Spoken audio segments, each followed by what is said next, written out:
I've just returned from Manipur. I had been there with a team of the All India Democratic Women's Association with our President P.K. Srimati and General Secretary Mariam Dhavle. And we met a large number of victims, many women who were victims of sexual assault. And the reason why I'm speaking to you today is because the victims have asked us to expressly tell the women of India and the people of India about their grief, their suffering, and their despair. And that is why I'm speaking to you today. We met the women in the video which has outraged all of you. But their question is, does India care? So many days have passed. But they know that they have not got justice. You know the facts, so I'm not repeating the facts. But what we learned from them, that young woman and her neighbor, they were in the police jeep. They were actually in the custody of the police. And they were told by the driver that he doesn't have the key and therefore he cannot drive the car away. And they were literally handed over to the mob. And that young woman, her brother, a young boy, he was in a hostel earlier. He was just 17, I think, 16 or 17 years old. He clung to his sister, tried to protect her. And they snatched him away from her. She was stripped, she was paraded, and before her eyes, they killed her brother. They killed her father. She saw it happening. And then, as you know, she was dragged away and gang raped. And then when ultimately she got to safety, she wants you all to know she couldn't speak about what happened to her for days because she did not want to burden her mother, who was grieving for the loss of her son, the loss of her husband. And therefore, for days,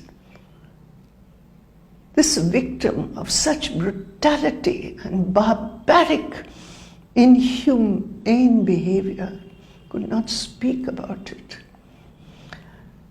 And today she is so deeply traumatized. They despair because there is no justice. No justice. The police in their first report did not even acknowledge that such an incident had taken place. They said just the village is burnt. There's vandalism. They did not even mention it. The older woman who had been stripped, she said, what we faced, we faced.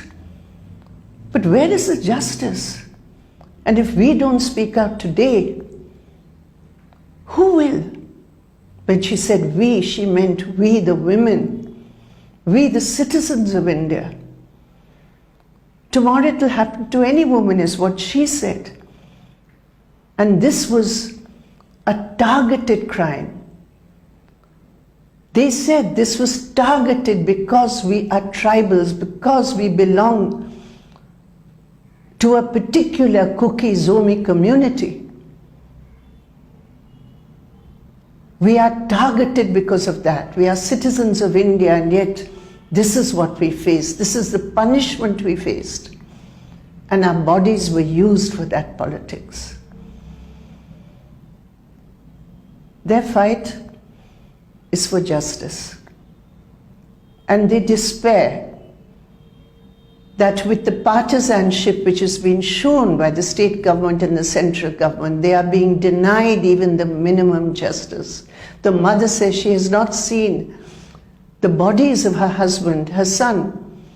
Her son was away for 3 months before this happened, so she has not seen him at all. She grieves. She longs to at least see their bodies, but even that is not possible because of the divide which has been created. This is the reality of Manipur. A 15-year-old girl in another case who was dragged, who was taken away by 4 men in uniform belonging to extremist groups. She was raped, gang raped, 15-year-old girl, and she was thrown down a cliff. She survived. But the perpetrators of that crime have not been arrested. We met the father of Florence. We met the mother of Olivia, 2 young women who were working in a car wash. She had spoken to her mother just a few hours before and said, "We are not safe, but the car owner has promised to take us to safety." But the mother says he did not do so. He has not even helped in the investigation. There were so many employees there, many of them close friends with these young women who were sexually assaulted and brutally killed. But there's no justice for them. And they believe, the families believe, that as long as this government remains, the chief minister remains, they are the barriers to justice. They want me to speak to you, not on their behalf, because when they can speak, they will. There's no internet now in Manipur. They can't convey all this to you. They are being supported by women's organizations in Manipur, and I salute those organizations. And I appeal to all of you to even more strongly raise your voice for justice.